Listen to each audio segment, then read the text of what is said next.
देवी चंद्र जी के गुरुवर प्यारे थे।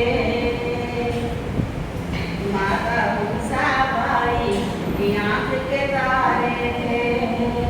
जादू भरे थे शब्द आपके और गंभीर बात। तेरे बिना गुरुवर सुना है सारा समाज। गुरु जी की जय जय बुलाओ सभी नर नार।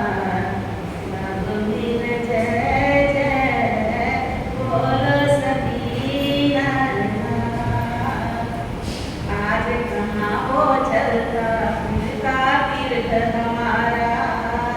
आज कहाँ हो गया शील भगतों का प्यारा।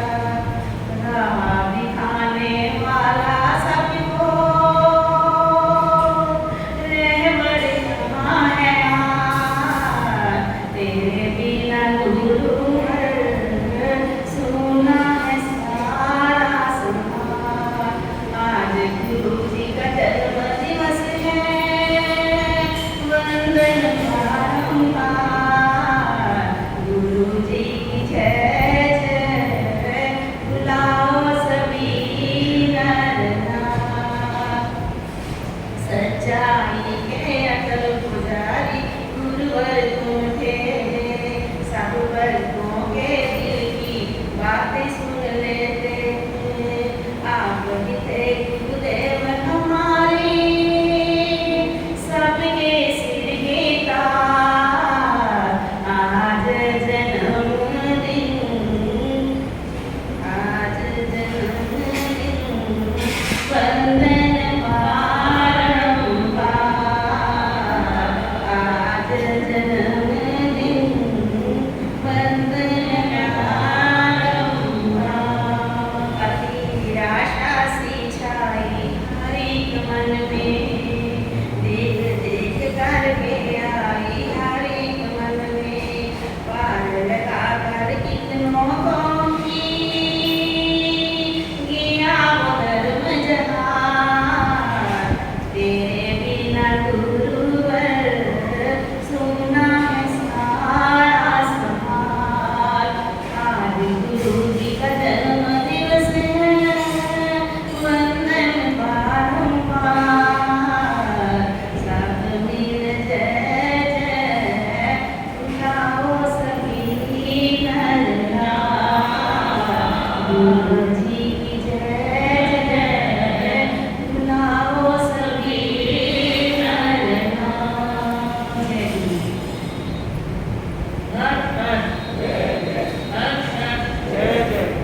अब मेरा साक्षी 2 मिनट के लिए अपने भाव प्रकट करेंगे।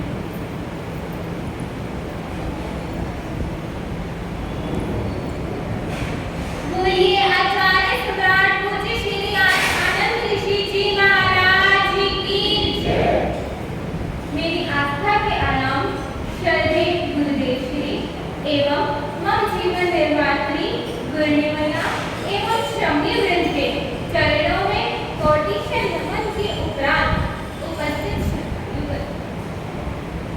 आज की घड़ी सद्गुण को अपडेट करने वाली तथा पुण्य को एक्टिवेट करने वाली हमारे मन में उपस्थित हुई है। आज हम दो महापुरुषों को स्मरण करने जा रहे हैं जिनके जैन समाज पर अनंत उपकार है। सर्वप्रथम जिन्होंने स्वयं को महान बनाया तथा फिर साधना के बल पर जो पाया उसे उन्मुक्त हाथों से समाज की भलाई हेतु दिया। जिन शासन में अनुशासन का मंत्र दृष्टा आचार्य होता है। आचार्य अपनी निर्मल व प्रखर प्रज्ञा से तथा अपने उत्तम आचार व व्यवहार से जनमानस को गहरे तक आंदोलित करता है तथा फिर अपने आचार्यत्व की महिमा को सिद्ध करता है। राष्ट्र संत पूज्य गुरुदेव श्री आनंद ऋषि जी महाराज स्वयं अपने गुरुदेव श्री रतन ऋषि जी महाराज के कठोर अनुशासन में रहकर बड़े हुए। इसीलिए तो आज आनंद जयंती मना रहे हैं।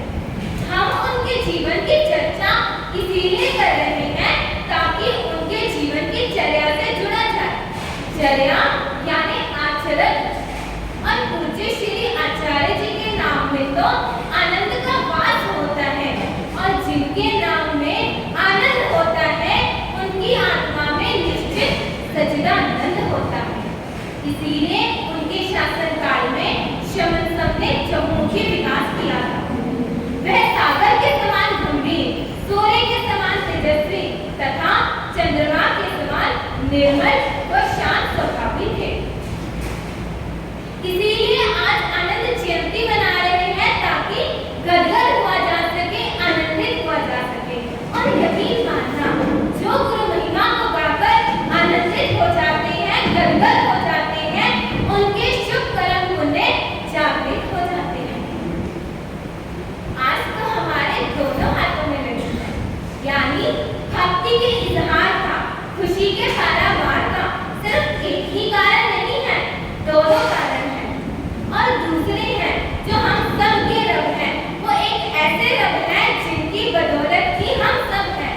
और हमारे उस रब का नाम है व्याख्यान वाचस्पति कवि रत्न गुरुदेव श्री सुरेंद्र मुनि जी महाराज, जिन्होंने आज से 107 वर्ष पूर्व इस धरती पर जन्म लेकर स्वयं का कल्याण किया तथा फिर साधना पथ के यात्रियों के लिए पथ प्रदर्शक व प्रेरणा स्रोत बने। गुरुदेव के जीवन में आचार और विचार का अद्भुत योग था। हम उनकी अपरमत साधना को नमन करते हैं। मैंने गुरुदेव के दर्शनों का सौभाग्य भले न पाया है, लेकिन मैंने उनके स्वरूप को भी देखा है और रूप को भी देखा है। कैसे? युग पुरुष उपप्रवर्तक श्री सुभाष मुनि जी महाराज ने उनके स्वरूप को देखा है तथा प्रवचन दिवाकर मां गुरुदेव श्री सुधीर मुनि जी महाराज ने उनके रूप को देखा है। यानी एक शिष्य में उनकी साधना दिखती है तो दूसरे शिष्य में उनका व्यक्तित्व दिखता है, उनका अक्स दिखता है। और यहीं से आकलन हो जाता है जिन्होंने ऐसे व्यक्तित्व निखारे हो वो खुद कितने निखरे हुए होंगे। उनकी साधना का जिक्र इन अल्फाजों में है, सुनिएगा। आशीर्वाद की नजर वो जिस पर डाल दिया करते थे, आशीर्वाद की नजर वो जिस पर डाल दिया करते थे, उसका हर संकट, हर दुख वो टाल दिया करते थे। जीवन को तराशने का ऐसा हुनर उनके पास था, जीवन को तराशने का ऐसा हुनर उनके पास था कि कंकर को भी शंकर में वो ढाल दिया करते थे, कि कंकर को भी शंकर में वो ढाल दिया करते थे। इसीलिए तो ऐसे गुरुदेव श्री की जन्म जयंती हम उल्लास पूर्वक मना रहे हैं। अब अंत में गुरुदेव श्री एवं आचार्य श्री के चरणों में वंदन करके अपनी वाणी को विश्राम दे रही हूँ। बोलिए व्याख्यान वाचस्पति कवि रत्न गुरुदेव श्री सुरेंद्र मुनि जी महाराज की जय।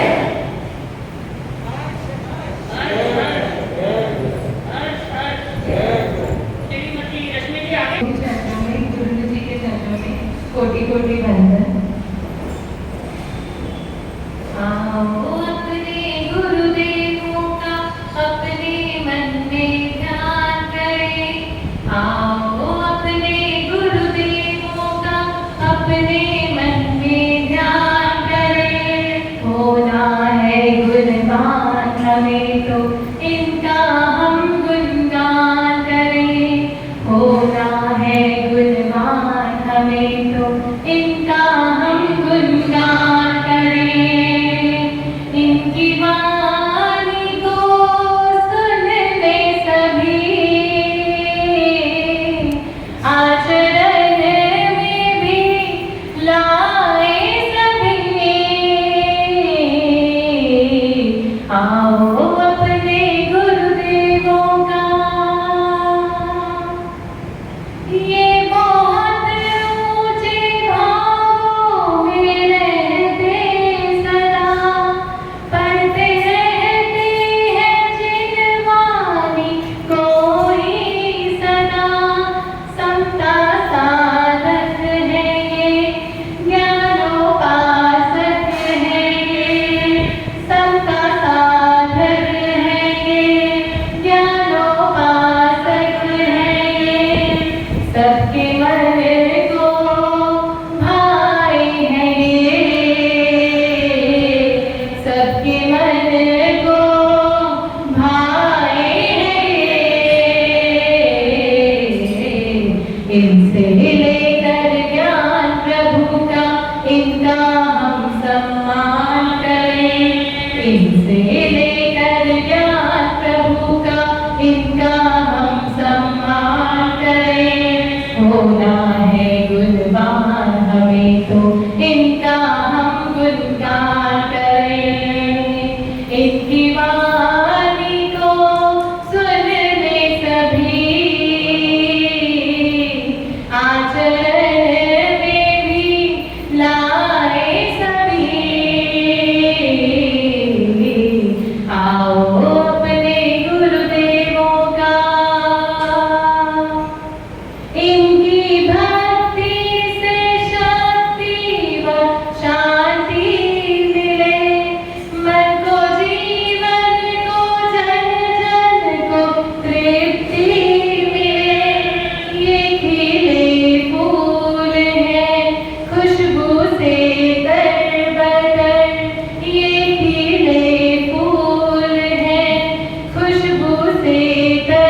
आओ अपने गुरुदेवों का।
जन्म से कोई व्यक्ति महान नहीं होता, अपितु पुरुषार्थ के बल पर वह स्वयं को निखारने में सफल हो जाता है।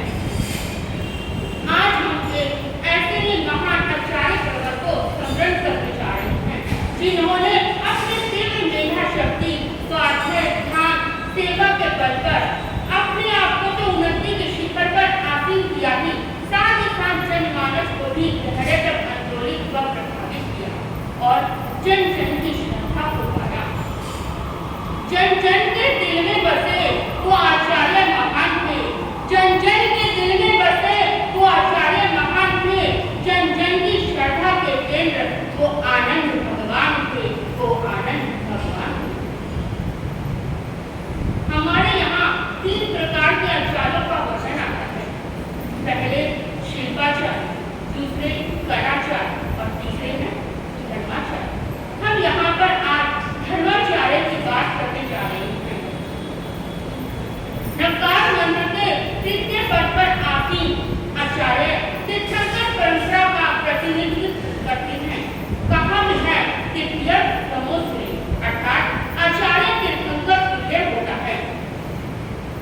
आपा के 36 गुणों के धारक को भी आचार्य पद के योग्य माना जाता है।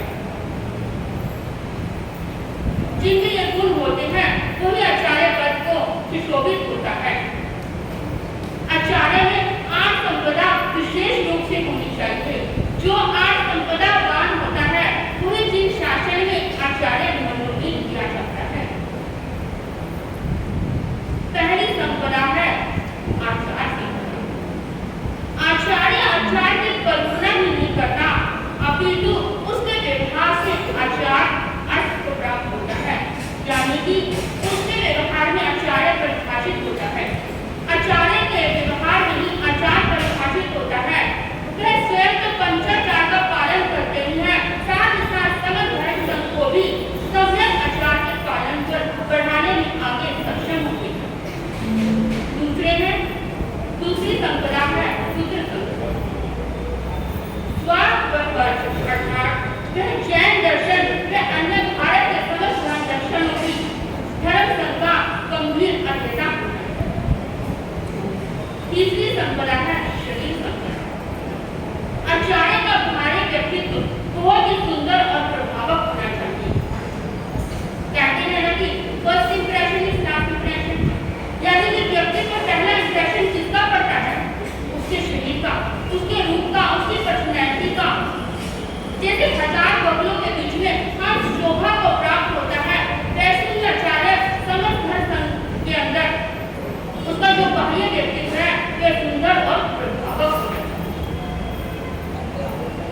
चौथी संपदा है वचन संपदा। आचार्य जब धर्म सभा को संबोधित करते हैं, अपनी वाणी से ऑडियंस को गहरे तक इम्प्रेस करते हैं, यानी कि आचार्य की प्रवचन कला में निष्णात का एक्सपर्ट होना चाहिए। पांचवी संपदा है मति संपदा। आचार्य शार्प माइंडेड, तीव्र मेधा शक्ति और विलक्षण बुद्धि का धनी होना चाहिए। उसमें दूरदर्शिता, गंभीरता, संगठना आदि गुणों से सहयुक्त होना चाहिए। पांचवी संपदा है संयोग संपदा। आचार्य लब्धिवंत व शक्तिवंत होना चाहिए, ताकि जब समय आने पर यदि संत पर कोई भीड़ आ जाए, संकट आ जाए तो उसके निवारण में वह सक्षम होना चाहिए। छठी संपदा है वाचना संपदा। आचार्य सूत्र और अर्थ का गंभीर अध्ययन करता है। जो सूत्र और अर्थ का गंभीर अध्ययन होता है, वैसे ही जीववाणी का गंभीर अर्थ धर्म संघ को समझाने में सक्षम होता है। आचार्य सूत्र के अर्थ को इतने गंभीर अर्थ से समझाते हैं कि किसी को किसी प्रकार का कोई डाउट, संदेह या शक नहीं आता। वे सरलता से समस्त साधु साथी, श्रावक श्राविका की जिज्ञासा का समाधान करते हैं। ऐसी सुंदर पढ़ाने की शैली को क्या कहते हैं? वाचना। सातवीं संपदा है संग्रह संपदा। आचार्य के पास हर तरह का उपकरण का भंडार होना चाहिए, ताकि जब समय आने पर यदि किसी को साधु साथी को किसी प्रकार की जरूरत पड़े तो आचार्य उसे उसी समय उपलब्ध करा सके। हमारे वंदनीय आचार्य श्री आनंद ऋषि जी महाराज के पास ये समस्त 8 संपदाओं से युक्त थे। उनके पास ये समस्त गुण विद्यमान थे। उनके जीवन में विनम्रता, सरलता, यह गुण कूट कर भरा हुआ था। वे प्रत्येक क्षेत्र काल भावानुसार निर्णय लेने में सक्षम थे। विनय की प्रतिमूर्ति थे, तभी तो उन्होंने अपने गुरुवर का जीत लिया। यही कारण था कि वह उपाधि बने, एक बार नहीं बल्कि 4 बार उन्हें आचार्य पद से शोभित किया गया। फिर वह श्रमण संघ के प्रधान आचार्य पद को भी उन्होंने शोभित किया। ऐसे थे हमारे महान आचार्य पूज्य श्री आनंद ऋषि जी महाराज। मैं उनके गुणों का क्या वर्णन करूं, मेरे पास जगह नहीं है। उनके गुणों का वर्णन करने लगूं तो समय का पता ही नहीं चलेगा, क्योंकि वह तो गुणों के भंडार थे। उनके अंदर करुणा कूट कर भरी हुई थी। वह किसी का दुख नहीं देख सकते थे। उनके आगे अगर कोई दिन दुखी आ जाता था तो वे स्वयं भी दुखी हो जाते थे और प्रयास करने लगते थे किस प्रकार मैं इसका दुख दूर कर दूं। मैं ज्यादा न कहती हुई बस इतना ही कहूंगी कि आज हमारे आचार्य श्री आनंद ऋषि जी महाराज का क्या है? जन्म जयंती। उनकी जन्म जयंती हम मना रहे हैं। यदि उनका जीवन का एक भी गुण हमारे अंदर आ जाए तो आज ये जन्म जयंती मनानी सार्थक हो जाएगी। इन्हीं शब्दों के साथ आचार्य प्रवत के चरणों में वंदन नमस्कार करती हूँ। अपने व्यक्ति को जान। ओम शांति।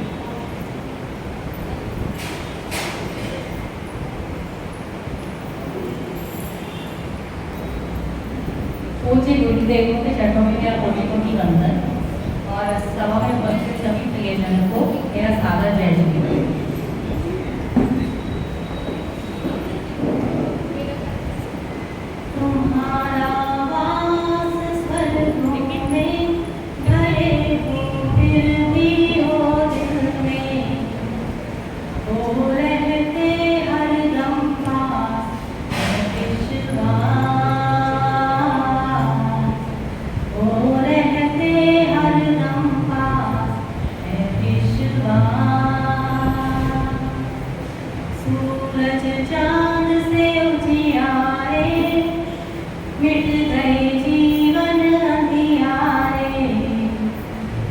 रहते हरदम पास है विश्वास।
हो यह मेरा जीवन, तू मेरे जीवन का दर्पण।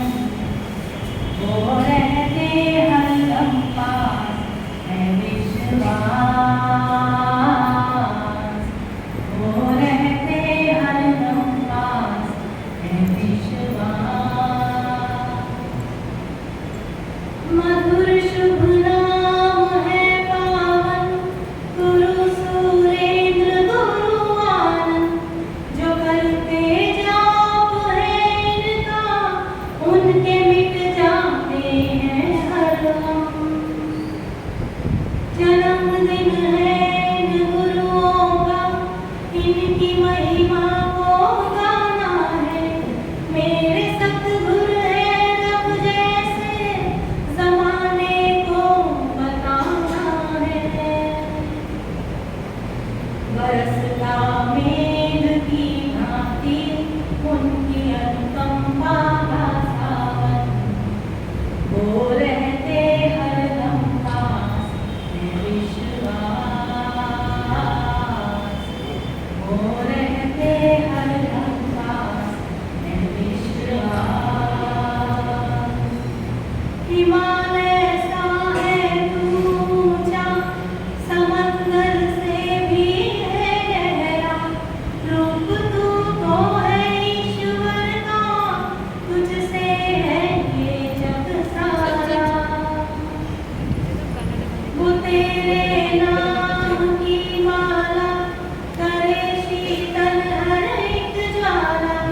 चांद जैसी शीतल छाया, कानून तुझसे पाया। सफल हो यह मेरा जीवन, तू मेरे जीवन का दर्पण। वो रहते हरदम पास है विश्वास,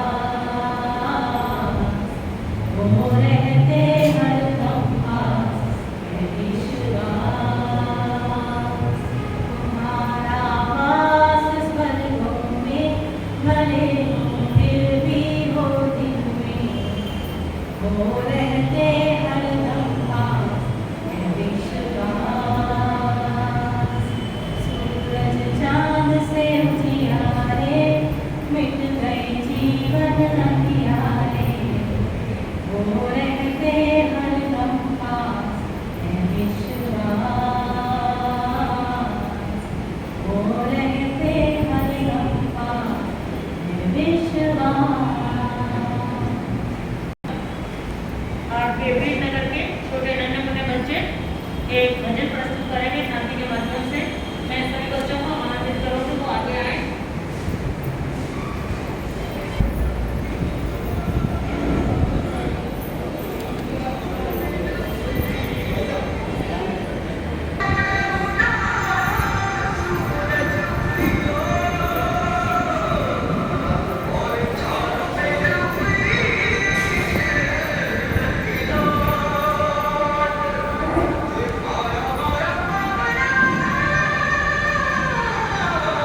भी दिया।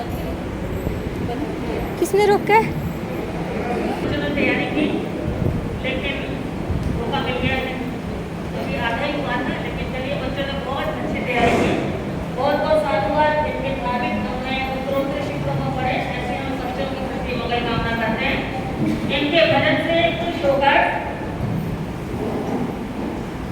श्री महावीर जैन योग मंडल सिविल लाइन 1100 रुपये इनको पुरस्कार दे रहा है। बहुत बहुत साधुवाद।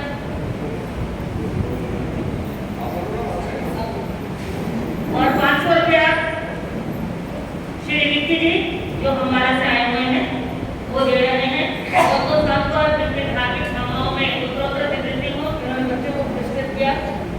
परम पूज्य वर्तमान आचार्य मंडल पूज्य ऋषि के मानव की वंदना करने के पश्चात यहाँ विराजी परम पूज्य प्रातः मंडी आचार्य मंडल पूज्य काशीराम जी महाराज के पौध शिष्य पूज्य युग पुरुष उपप्रवर्तक श्री बिहारी महाराज साहब, पूर्व प्रवचन दिवाकर श्री गुरु महाराज डॉक्टर पूछते हैं। आज हम आदरणीय श्री पूज्य आचार्य जी महाराज साहब और पूर्व देश श्री महाराज साहब का जन्मदिन मना रहे हैं। हमारे बीच पूज्य श्री महाराज साहब असमर्थ हैं, फिर भी क्योंकि हम दुनियाना श्री नायक है और भी भाई बना तो गुरुदेव नीचे पधारे हैं। गुरुदेव जी हम कुशल से पूछते हैं, यही कामना करते हैं कि गुरुदेव की शीघ्र हो, स्वास्थ्य लाभ लें और पूरे यहाँ प्रवचन करते हुए बच्चों ने जो कार्यक्रम प्रस्तुत किया उससे प्रसन्न होकर 1000 की राशि श्री अभिनंदन जैन नानगर वाले 12 नंबर प्रदान कर रहे हैं। उनका बहुत बहुत धन्यवाद।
हम सभी के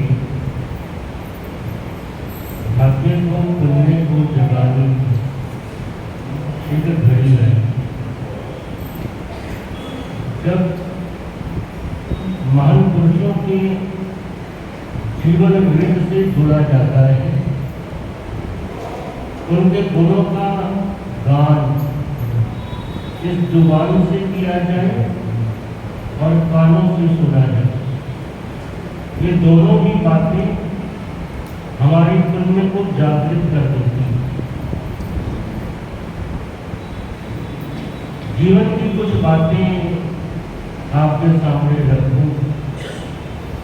पहले वो गुरुजन कैसे थे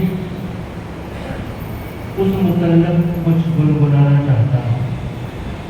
वैसे तो आज चौथा दिन है, मेरे को लपेटा हुआ है जीवन में, मगर ये दिन ऐसा था कि इसे मिस नहीं किया जा सकता, इसलिए आना कुछ था। ऐसे गुरुओं के वारी वारी जाए ऐसे गुरुओं के वारी वारी जाए जो सबका सहारा बनते हैं, जो सबका सहारा बनते बनते। ऐसे गुरुओं के वारी वारी जाए ऐसे गुरुओं के वारी वारी जाए जो सबका सहारा बनते, जो सबका सहारा बनते बनते। जीवन की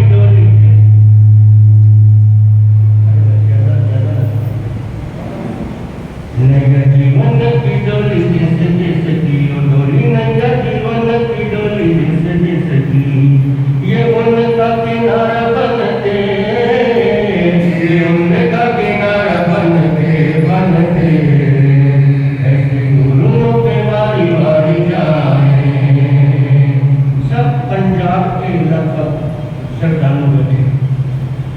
और आप पंजाबी लोग कभी किसी को कहते हो मैं बाहर जाऊँ, बोलते हो मैं सदके जाऊँ, कब बोलते हो?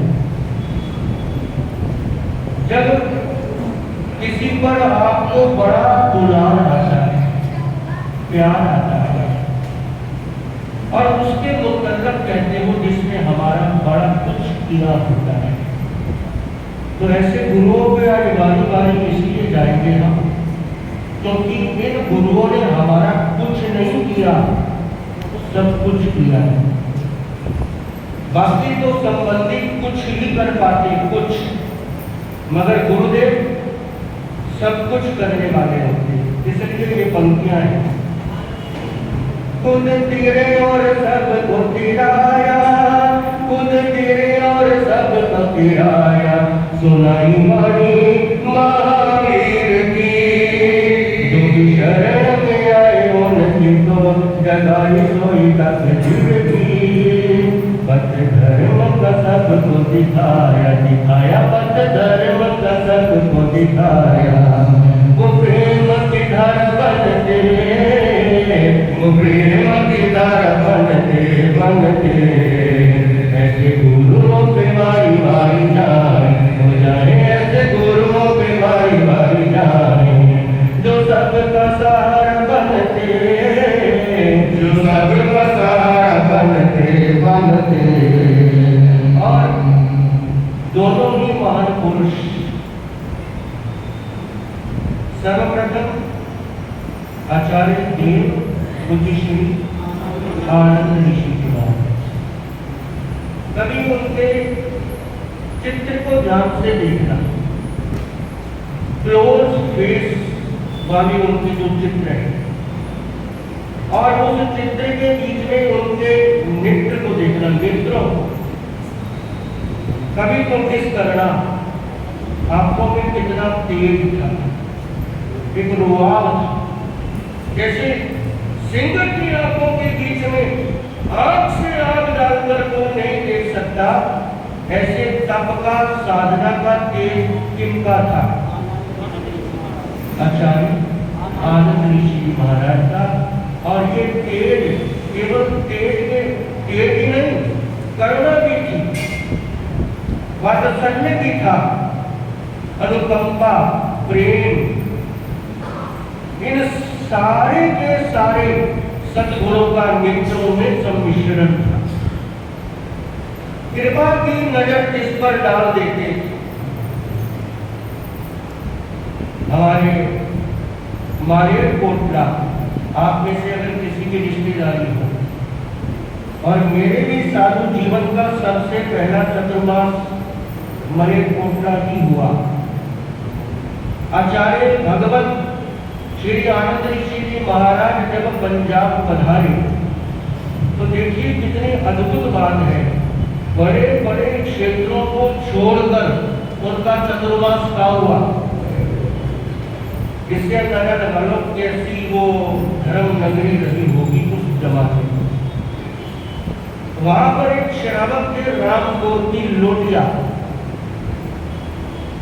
उनके यहाँ गले में प्रॉब्लम हो गई, बहुत बड़ा हिस्सा ऐसे फूलकर मारा गया।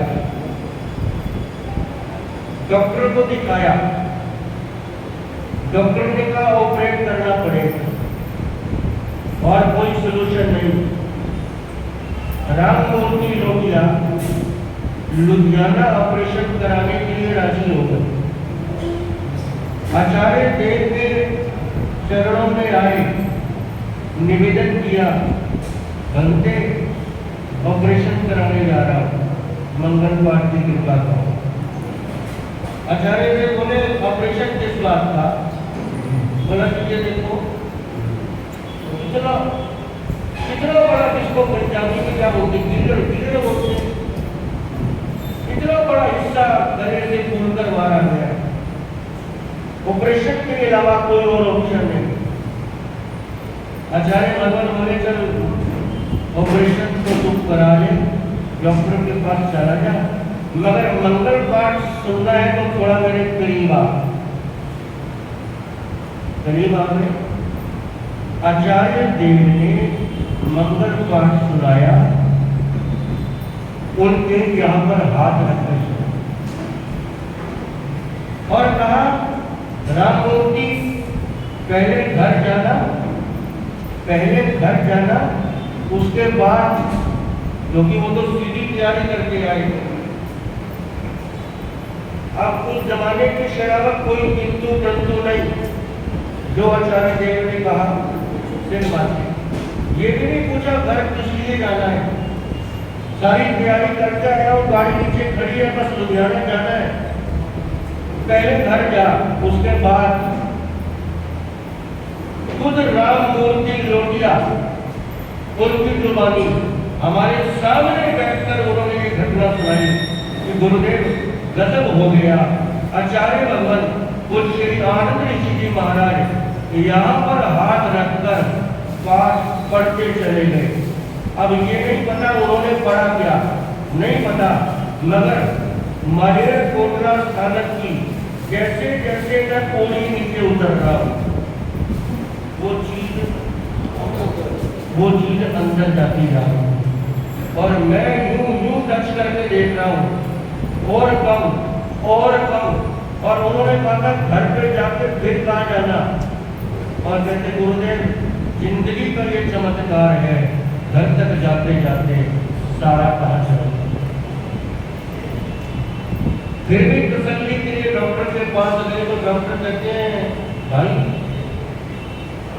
किसी और के पास ऑपरेशन करा के आए, वो प्रॉब्लम की इतना बड़ा हिस्सा बाहर निकला हुआ था तो गया था। कहने का मतलब है जो आला दर्जे के फकीर होते उनकी निगाहों में ऐसी लगती होती है। और इसीलिए ये पंक्तियां लिखी है मैंने, जिस पर भी निगाह डाली उनके, जिस पर भी निगाह डाली उनके सारे ही दुख दूर हो गए। पूरी हुई सब मन की मुरादें सुखों से भरपूर हो गए।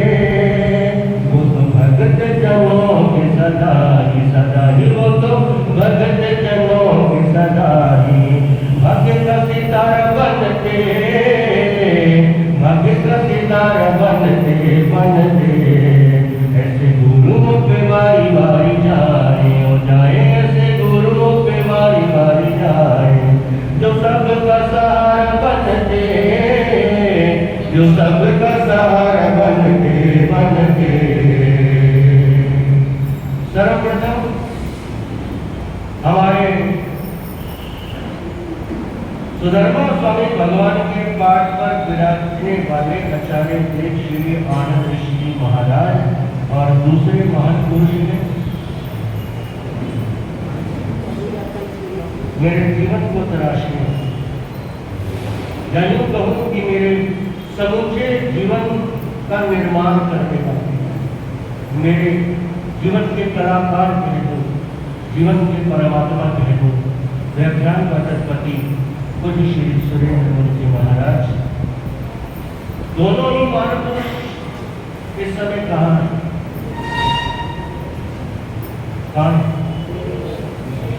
दिव्य लोगों में कोई देख सकता है उसको, देख सकता है।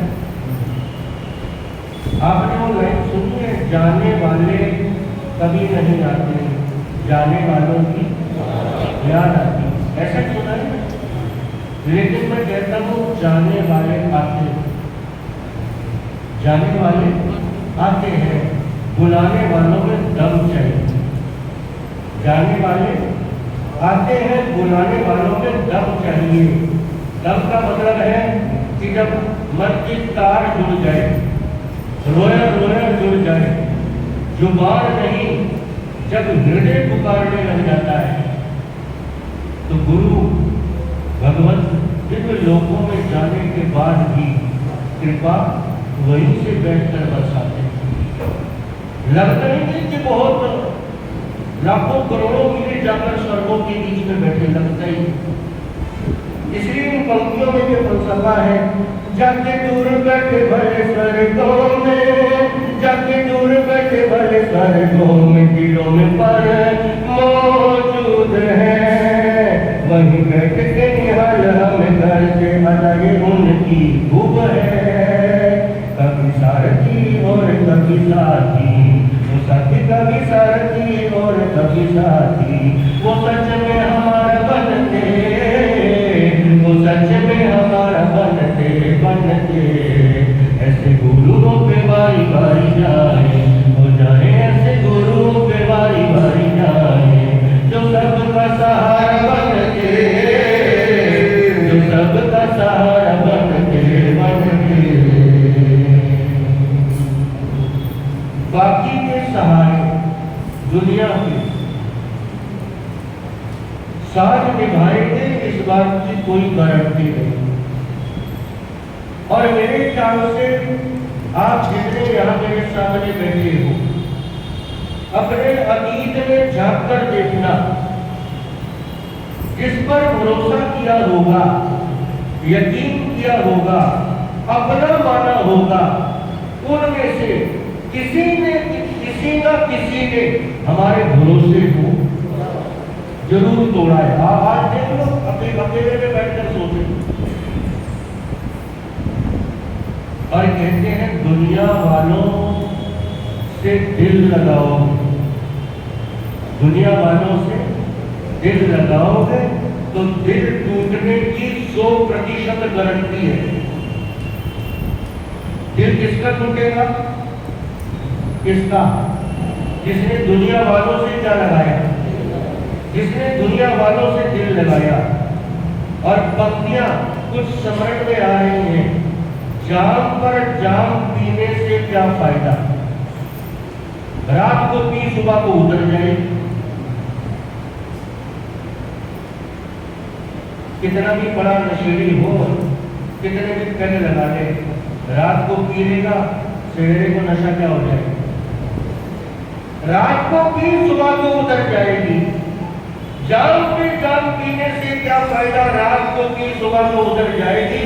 दो घूंट सतगुरु की निगाहों से पी के देख, सारी जिंदगी नशे में गुजर जाएगी। किसकी निगाहों से? किसकी आंखों से? ऐसा जाम के आते हैं भक्ति का, प्रेम का, जीवन के बीच में एक बार अगर उस जाम का रसपान हो जाए, सारी जिंदगी किसमें निकलती। इसलिए ध्यान देना, दुनिया से दिल लगाओगे दिल टूटेगा, भगवान से, प्रभु से, सतगुरु से, जिनवाणी से दिल लगा के देखो, 100% गारंटी है कभी दिल नहीं टूटेगा। ऐसे ये गुरुदेव हैं जिनकी शरण में आने के बाद कोई ना कोई, कैसी भी उलझन है जीवन की, कोई ना कोई क्या मिलता है, मार्ग मिलता है। तो आचार्य भगवान पूज्य श्री आनंद ऋषि जी महाराज हमारे तीर्थ में भी बनाए थे। और हमारे युग पुरुष, मैं कहता हूँ अच्छा, क्योंकि मुझे तो इतना याद नहीं, महाराज जी को ध्यान है, मैं हो सकता है बोध में होऊंगा। अच्छा महाराज जी कह रहे नहीं चलता फिरता था, चलो जो भी है मुझे ध्यान नहीं, क्योंकि बचपन की बहुत पुरानी बात है।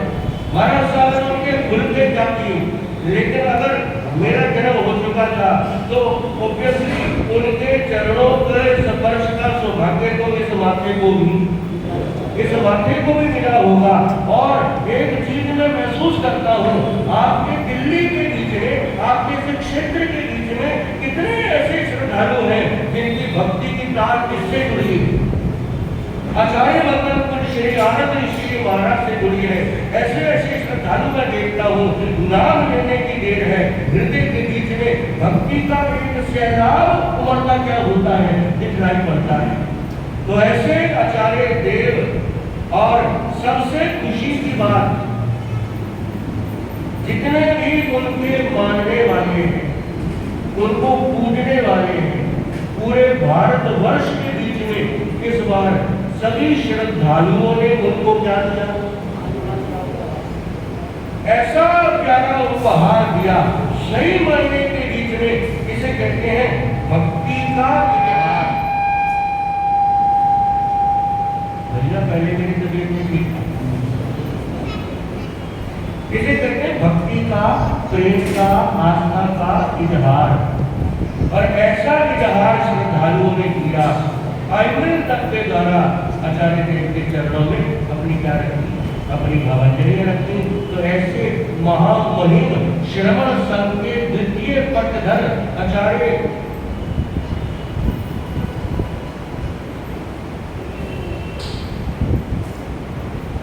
आचार्य श्री आनंद ऋषि महाराज का हम सब क्या मना रहे हैं? जन्मदिन मना रहे हैं। और शायद बहुत कम लोग इस बात को जानते हैं। हमारे बहन जी महाराज डॉक्टर श्री अर्चना जी महाराज के दीक्षा गुरु कौन है पता है? हमारी बहन जी महाराज को दीक्षा का पाठ पढ़ाने वाले कौन? आचार्य श्री आनंद ऋषि जी महाराज। अब वो डिटेल में बताएंगे कि कितने महानता थी उनकी। चातुर्मास समाप्त हो गया, विहार कर गए, लेकिन विहार कर जाने के बाद अभिनंदन समारोह भी हो गया। कोई ऐसा संत आपने देखा नहीं होगा अभिनंदन समारोह हो जाने के बाद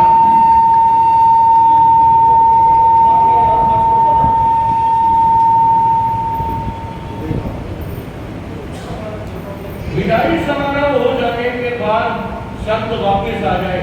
ऐसा सुना आपने? विदाई समारोह हो गया, दिल्ली से बिहार कर गए, मगर श्री पन्ना देव जी महाराज ने गिनती के 5-7 व्यक्ति बिरादरी के आचार्य देव के चरणों में भेजे कि दीक्षा का पाठ पढ़ाना है और आपके कर कमलों से ये कार्य क्या होगा। तो आचार्य देव की कितनी विशालता थी। ये नहीं कहा कि मेरा तो विदाई समारोह भी होगा, दोबारा आके क्या करूं। बड़ी उदारता पूर्वक, विशालता पूर्वक आगे की क्या की, स्वीट दृष्टि प्रदान की और आकर बहन महाराज को क्या कराया? सब्जी मंडी की गोलापुर रोड के वो तस्वीरें भी अभी हैं। और अब मुझे याद आ गया जब आचार्य देव जी ने दीक्षा का पाठ पढ़ा रहे थे ना, तो मैं इतना सा आगे ऐसे हाथ जोड़ के खड़ा, अब मेरे को ध्यान आ गया और वो तस्वीर भी याद। यानी आचार्य देव इनकी दीक्षा की क्या है? आचार्य देव हमारी देवती महाराज के दीक्षा गुरु हैं। तो चलिए आज आचार्य देव का दीक्षा जन्म दिवस हम मना रहे हैं। और दूसरे हैं हमारे मेरे गुरुदेव श्री सुरेंद्र मुनि जी महाराज। अब आपको एक ऐसी घटना सुनाने जा रहा हूं, गुरुदेव श्री सुरेंद्र मुनि जी महाराज, जिसे सुनकर आप सब दंग हो जाओ। गुरुदेव श्री सुरेंद्र मुनि जी महाराज क्षत्रिय कुल में यानी राजपूत कुल में उनका क्या हुआ जन्म? रादौर ये हरियाणा में पड़ता है, उनकी जन्मभूमि। मेरे धर्माचार्य कुछ काशीराम जी महाराज, उनके चरणों में गुरुदेव ने क्या ली? उनके चरणों में गुरुदेव ने दीक्षा ली। दीक्षा लेने के बाद साधु जीवन की पहली रात, साधु जीवन की पहली रात, और मेरे गुरुदेव ने हमें ये बात बताई तो सुन के एक बार तो हमारे लोगों के खड़े हो।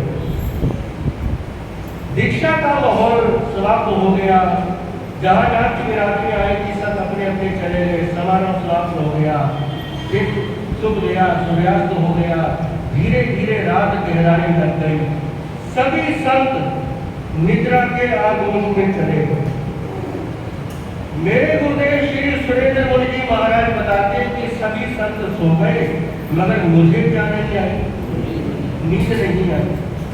इस साधु जीवन के प्रथम पड़ाव के ऊपर मैं विचार कर रहा था कि अब आगे की जीवनचर्या को ढालना कैसे, और ऐसे में एक घटना घट गई। घटना क्या घटी? 5-7 साल का बच्चा, छोटा मेरे गुरुदेव के सामने आके बैठ गए, जैसे आप इस समय में बैठे, और गुरुदेव मन के बीच में विचार करने लगे। स्थानक के दरवाजे बंद हो गए, यहाँ तक कि जितने भी संत हैं सब सो गए। ये बच्चा किसका रह गया यहाँ? ना रो रहा है, ना कुछ शोर मचा रहा है, बड़े आराम से आके गुरुदेव के पास बैठ गए। और बड़े मजे की बात, पास में बैठने के बाद वो बच्चा बोलता है, मेरे गुरुदेव के दीक्षा से पहले का नाम था केदारनाथ। सुरेंद्र गुरु जी महाराज तो उनके गुरुदेव ने नाम दिया, पहला नाम क्या था? केदारनाथ। वो बच्चा जो सामने आके बैठा, उसने कहा, केदारनाथ, ये जैन धर्म की तूने जो दीक्षा ली है, इसे जीवन पर्यंत निभाना, तो क्योंकि दुनिया में इससे श्रेष्ठ कोई धर्म नहीं है। अब कोई बड़ा आदमी ये बात बोले तो हजम हो जाती है। कौन बोल रहा है? 5-7 साल का बच्चा, मेरे ख्याल से ये सामने जो बैठे हैं इतनी उम्र नहीं होगी। और गुरुदेव कहते हैं कि मेरे को बड़ा आश्चर्य हुआ। मैंने उसको पूछा, बेटा बड़ी लंबी लंबी बातें कर रहा है, तो है कौन?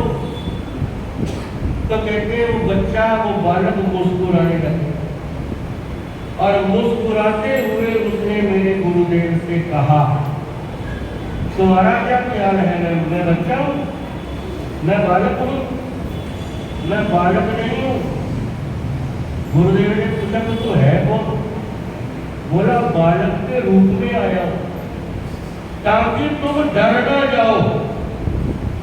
ये साधु जीवन की पहली रात में ये घटना घटी, ताकि तुम डर ना जाओ। और गुरुदेव हैरान हो गए कि बालक के रूप में आया है, आश्चर्यचकित हो गए। लेकिन अब सुनो वो बच्चा क्या बताता है।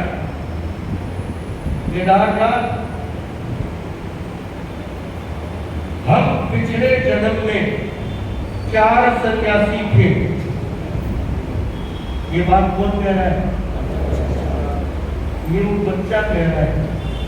और गुरुदेव बड़े हैरान, इस जन्म की भी बात नहीं कर रहा, इस जन्म की कर रहा है। हम पिछले जन्म में 4 सन्यासी थे, जिसमें से एक मैं देवगति में गया हूं। किसमें? यानी देवलोक में गया हूं। एक तुम हो, राजौर में पैदा हुए, केदारनाथ तुम्हारा नाम पड़ा, और तुम्हारे गुरु ने सुरेंद्र मुनि तुम्हारा नाम रखा। इतनी बातें वो बच्चा बता रहा है। लेकिन अब कहानी क्लाइमेक्स पे आ रही है। तो गुरुदेव ने कहा, एक तुम देवलोक में गए, दूसरा मैं राजौर में पैदा हुआ, हमारे बाकी के 2 साथी कहाँ हैं? गुरुदेव ने किससे पूछा? तब वो बच्चा कहता है, बच्चा ये नहीं, वो देवता कहता है, हमारे बाकी के 2 साथी हंसी में पैदा हुए। कहा? हाँ जी, विकास जी आगे आ जाओ जरा, और पुनीत जी। पुनीत जी कहाँ है? आप सुन के दंग रह जाओगे कि मैं इनको क्यों बुला रहा हूँ। जरा यहाँ आ जाओ एक बार, सब आपके दर्शन करें। हमारे गुरुदेव को वो देवता बता रहा है कि हमारे बाकी कि हमारे बाकी के 2 साथी कहाँ पैदा हुए? हंसी में पैदा हुए। और हंसी में जो पैदा हुए, हमारे 2 साथी पिछले जन्म के सन्यासी, उनमें से एक का नाम जसवंत सिंह है और दूसरे का नाम भिखारीमल है। और ये दोनों भाई खड़े हैं, जसवंत सिंह जी के पोते हैं। मैंने इसलिए इनको आज स्पेशल इनवाइट किया था। हंसी में इनके दादाजी जो हंसी में पैदा हुए और भिखारी बन के आपने क्या नाम है? आपसे बताना रहे, ठीक है। जसवंत सिंह और भिखारी बन, ये नाम बताए उस देवता ने। और बड़ी गजब की बात है, जब ये भाई हमारे सामने आए ऊपर दर्शन करने और इन्होंने कहा महाराज जी जसवंत सिंह हमारे दादाजी हैं, हंसी के बीच में पैदा हुए। मैं तो एक्साइटेड हो गया। तब मैंने इनको कहा 20 तारीख को गुरुदेव की जन्म जयंती मनाएंगे, उस दिन आप जरूर आना। तो ये दोनों भाई इनके होते हैं। हाँ, तो लाला जसवंत सिंह जी के क्या है ये दोनों पोते, और आपके दादाजी हमारे गुरुदेव के पिछले जन्म के क्या है? पिछले जन्म के मित्र हैं। देव बस बैठ जाओ, एक बार मैंने दिखाना महाराज की जय। और बड़ी गजब की बात है, ये आपके वीरनगर के निवासी 68 कोटी नंबर क्या है?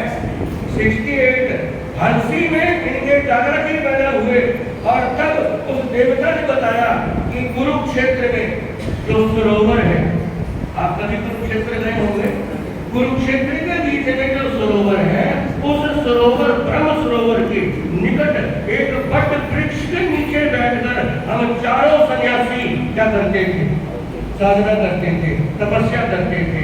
तो ऐसा उनका ये विलक्षण क्या हुआ, पहली रात के बीच में एक करिश्मा हो गया। और जाते जाते वो देवता मेरे गुरुदेव से कहता है, सुरेंद्र मुनि जिंदगी भर तुम्हारे क्या रहूंगा, जिंदगी भर तुम्हारे साथ रहूंगा, और कुछ भी होनी अनहोनी जो भी कुछ घटने वाली हुआ करेगी पहले ही आके तुम्हें बता जाएगा। और ये भी उसने वादा किया, जब तुम्हारे प्राण निकलेंगे उससे एक दिन पहले आकर तुम्हें क्या कर जाऊंगा, बता जाऊंगा। और हम हैरान होते थे, हम आश्चर्यचकित होते थे। जो भी कुछ होना होता था, घटित होना होता था, तो मेरे गुरुदेव पहले बता दिया करते थे। फिर बाद में धीरे धीरे उन्होंने इस राज से पर्दा उठाया। जब ये मिलिट्री ने अटैक किया था गोल्डन टेम्पल के ऊपर, हम हमारा व्यक्त थे सुबह प्रतिक्रमण करने के लिए। जब मुझे मेरे गुरुदेव हम संतों को कहते हैं, भाई बस पंजाब में उग्रवाद के दिन क्या हो गए? तो हमारे का गुरुदेव आपने तो समाचार सुना? कहते नहीं, बस अब अटैक मिलिट्री एक्शन होने वाला है। यानी ऐसी ऐसी अनेकों बातें गुरुदेव पहले बता दिया करते थे। कारण पिछले जन्म का मित्र देव आकर पहले सारी बातें करता था। तो जिनके पास पिछले जन्म का ही मित्र देव मौजूद था, मगर कितनी गजब की बात, कभी भी उन्होंने दुनिया के बीच में इस बात का ढिंढोरा नहीं पीटा कि मेरे पास देवता की क्या है, मेरे पास देवता की शक्ति। जीवन के बीच में इतने साधना में रमे हुए थे मेरे गुरुदेव श्री सुरेंद्र मुनि जी महाराज की व्यर्थ की फिजूल की बातों के बीच में उनकी कोई दिलचस्पी नहीं थी। और जिसके पास देवता की शक्ति हो वो चाहे सारी दुनिया को क्या लगा ले, सारी दुनिया को अपने पीछे लगा ले। और हम पूछते थे, गुरुदेव जब इतनी बड़ी ताकत है आपके पास तो फिर दुनिया को दिखाते क्यों नहीं? तो गुरुदेव एक बात कहते थे, अगर भीड़ पीछे लग गई, अगर भीड़ पीछे लग गई तो मेरी साधना क्या हो जाएगी? मेरी साधना गौण हो जाएगी। लोग मुझे पाठ नहीं करने देंगे, लोग मुझे स्वाध्याय नहीं करने देंगे, लोग मुझे जब तक में जुड़ने नहीं देंगे। इसलिए सारी उम्र उस शक्ति को गोपन करके रखा। तो ऐसे निष्क्रिय ही जिनका जीवन था वो है मेरे गुरुदेव श्री सुरेंद्र मुनि जी महाराज। तो ऐसे महान पुरुष, एक और आचार्य देव पूज्य श्री आनंद ऋषि जी महाराज और दूसरे मेरे गुरुदेव श्री सुरेंद्र मुनि जी महाराज, ऐसे दोनों महान पुरुषों का आज हम क्या मना रहे हैं? आज हम जन्मदिन मना रहे हैं। तो जन्मदिन गुरुओं का मनाने का मकसद क्या होता है? गुरुओं का जन्मदिन मनाने का मकसद यही होता है कि गुरुदेव ऐसा आशीर्वाद दो कि बार बार जन्म ही ना लेना पड़े, बार बार जन्म ही ना लेना पड़े। जन्म मरण के इस प्रवाह से हम क्या हो जाए, जन्म मरण के इस प्रवाह से हम बाहर हो जाए। भले दिव्य लोगों के बीच विराजित हैं, मगर आज भी श्रद्धा से, भक्ति से अगर उनका हम क्या करते हैं, स्मरण करते हैं, तो गुरुदेव कृपा, गुरुदेव की कृपा बरसती है। आज मेरा ख्याल था कि शायद बोला नहीं जाएगा, क्योंकि जब ये 4 दिन हो गए फीवर लगे कि और ये वायरल बड़ा फैला हुआ है, मगर फिर भी हिम्मत की कि आज गुरुदेवों का दिन है और गुरुदेवों के इस पावन जन्मदिन की बेला पर उनके चरणों में अपनी भावनाओं के पुष्प अर्पित करने हैं। बहुत स्थानों से, बहुत जगहों से लोग आए हैं, श्रद्धालु आए हैं और अपने मन की कुछ विशेष भावना भी लेकर आए। मुआलिक से हमारे प्रधान जी बैठे हैं, अपने समूचे संघ को लेकर आए और वहाँ पर हमारे भोले बाबा श्री दिनेश्वर जी महाराज विराजमान, वो भी ऐसे अलमस्त फक्कर संत हैं जिन्होंने मेरे गुरुदेव श्री सुरेंद्र मुनि जी महाराज के साथ बड़ा लंबा एक समय क्या किया है, व्यतीत किया है। और गुरुदेव की अनेकों अनेकों बातें हमारे श्री दिनेश मुनि जी महाराज हमें सुनाते रहते हैं। इतनी महिमा कौन अपने गुरुओं की उतनी क्या है, उतनी कम है। बस अधिक नहीं, क्योंकि सुई समय की अपनी गति पकड़ रही है। अपने वक्तव्य को यहीं पर समेटता हूँ। अब बहन जी महाराज डॉक्टर श्री अर्चना जी महाराज अपने उद्बोधन से आप सबको आदरणीय मुनिवृंद, साध्वीवृंद, उपस्थित मुमुक्षु आत्माओं,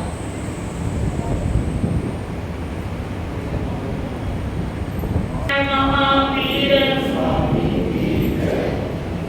आज जिन शासन की 2 महान विभूतियों को हम स्मरण करने जा रहे हैं, जिनका हमारा भी बहुत निकट का संबंध रहा, जिनके अपार कृपा हम लोगों ने पाई। तो पहले हैं आचार्य सम्राट पूज्य श्री आनंद ऋषि जी महाराज साहब, जिनका आज 124वां पावन अवतरण दिवस हम मना रहे हैं। जैसा कि महाराज श्री ने बताया कि मेरे को कौन दीक्षा होगी, साथी जी ने आज संपदा के बारे में आपको बताया कि आचार्य कौन होता, जिसके जीवन में 36 गुण और 8 संपदाओं से युक्त होता है, उसको नवकार महामंत्र के तृतीय पद पर आसीन किया जाता है। मैं समझती हूँ कि हमारे चारों आचार्यों में सबसे यदि कोई पुण्यवान संत हैं तो वो कौन है? श्री आनंद ऋषि जी महाराज साहब। और पंजाब के लोगों का तो ऐसा दिल जीता कि उन्हें भगवत सत्ता पर क्या कर दिया, पहुंचा दिया। यानी जब पंजाब होकर वो महाराष्ट्र की धरती पर पधारे तो लोग उन्हें भगवान की संज्ञा से क्या करने लगे, विभूषित करने लगे। जनसाधारण का दिल जितना आसान बात नहीं होती। ठीक है कि पुण्यवानी से लोकप्रियता मिलती है, लेकिन व्यक्ति के कुछ गुण भी होते हैं जो सामने वाले को क्या करते हैं, गहरे तक आंदोलित और प्रभावित कर जाते हैं।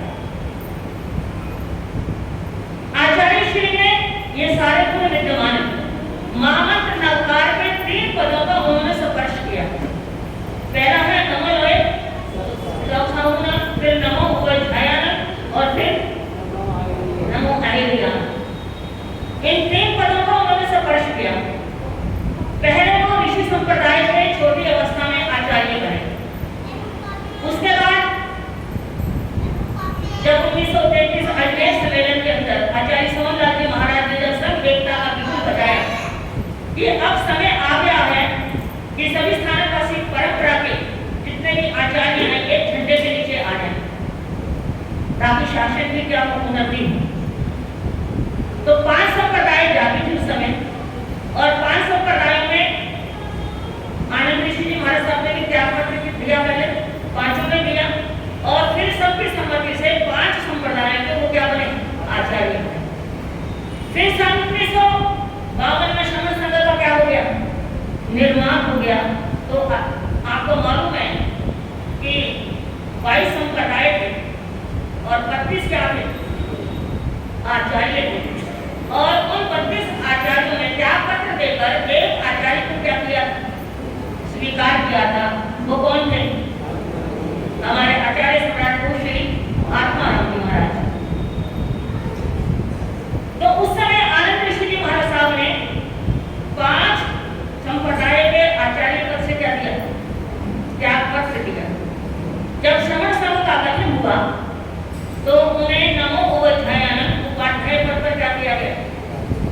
विराजमान किया था। फिर आगे चलकर वो श्रमण संघ के प्रधानमंत्री बने। क्या बने? प्रधानमंत्री बने। और जब आचार्य श्री आत्माराम जी महाराज साहब के बाद गणेश लाल जी महाराज साहब ने आचार्य बनना था, लेकिन दुर्भाग्य से संघ का विघटन हुआ। इधर से हमारे उपनाम वाचस्पति मदन लाल जी महाराज, उधर से आचार्य श्री नाना लाल जी महाराज, इन दोनों ने क्या कर दिया, संघ से क्या हो गए, अलग हो गए। और गणेश लाल जी का फिर त्याग पत्र हो गया। तो उसके बाद आचार्य कौन बने? हमारे श्रमण संघ के द्वितीय पटधर आचार्य श्री आनंद ऋषि जी महाराज बने। यानी एक नहीं कितने कितने पदों का क्या किया, स्पर्श किया। और उनमें कुछ विशेषताएं थी जो साधारण व्यक्ति में नहीं होती। जैसे कि आपने स्पर्श लब्धि का सुना, और सबसे बड़ी बात वो शांत, दांत, गंभीर। कई बार जीवन में विसंगतियां आती हैं। इतने बड़े संघ को संभालना कोई आसान बात नहीं होता। एक परिवार में एक बाप 4 बच्चों को नहीं संभाल पाता। जब बहुएं आ जाती हैं, पोते पोती हो जाते हैं, तो सबके दिमाग क्या होते हैं, अपने अपने होते हैं। और इतने बड़े विशाल संगठन को लेकर चलना कोई सहज बात नहीं। और कई विसंगतियां भी आई। हमारे ये साक्षी हैं, तो आगे बैठे हैं सारे। हाँ जी, जितेंद्र जी याद, यानी विघटन का वातावरण बना पंजाब के अंदर। जब आचार्य आनंद ऋषि जी महाराज साहब मनोहर मुनि जी महाराज को उपाध्याय पद दिया, लेकिन पंजाब के कुछ संतों ने क्या कर दिया, क्योंकि अपने घर से बड़ा विरोधी कोई नहीं होता और अपने घर से बड़ा मित्र कोई नहीं होता। और जब विरोध हुआ तो उस समय कुछ साधु साध्वी श्रमण संघ से क्या हो गए, अलग हो गए। उसमें मैं भी हूँ। 3 साल हम श्रमण संघ से क्या रहे, अलग रहे।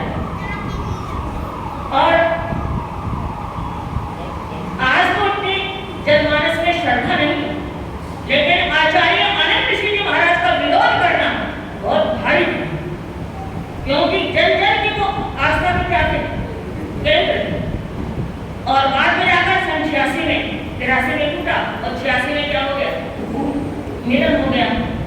और एक बार में 3 बार उपाध्याय पद दिया और 3 बार क्या हुआ, वापिस हुआ। लेकिन ये लुधियाना के श्री तेलुराम जी और राजेंद्र जी है ना, राम बाबू, ये सारे किसके पक्ष में थे, क्योंकि रतन मुनि को हमने आचार्य बनाया था। और ये सब रतन मुनि जी की क्या, उनके अनुयायी हैं, उनके कृपा पात्र हैं।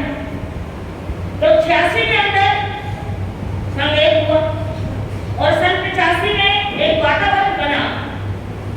लास्ट में जाकर दिसंबर में मनोहर मुनि जी महाराज 2 संत थे। मैं बात सुरेंद्र मुनि जी की करने जा रही हूँ। श्री टीआरपी के द्वारा सारे आए कि श्याम मुनि जी की तबीयत बिगड़ गई, उन्हें बीएमसी दाखिल करा दिया गया। अब अकेले संत हैं और 3 साल से लड़ाई लड़ रहे हैं, और अकेले संत को कोई पढ़ने बंद नहीं आता। कोई संत आने के लिए जाने था तैयार नहीं। मैं जलंधर में थी और मुझे गुरुदेव सुरेंद्र मुनि जी महाराज खान गंगा विराजमान थी। मैं 2 साथियों को लेकर वहां पहुंची और उन्होंने विनय करके मैं उन्हें कहा लिया, जलंधर ले आया। और जलंधर जाने के बाद उनका उपाध्याय पद का समारोह भी कराया उनके सामने और कहा कि ये दोनों मेरे भाई हैं, मैं साथ में हूँ, तो 1 साल के लिए क्या करो, एक संत दे दो अपना। सुरेंद्र मुनि जी महाराज ने मेरी बात को नकारा नहीं, उनकी अपार कृपा थी। मैं तो अब क्या कर जाऊँ, तो मेरा गुस्सा सारा इनके निकल जाता था, लेकिन मेरे को कभी कुछ नहीं कहा। उनकी बहुत कृपा बरसे गए। तो उस समय सुधीर मुनि जी महाराज को मनोहर मुनि जी की सेवा में छोड़ा और संघ एक हुआ। फिर क्या आ गया, पूना सम्मेलन आ गया। पूना सम्मेलन हम लोग गए तो आचार्य श्री, क्योंकि पत्र वगैरह की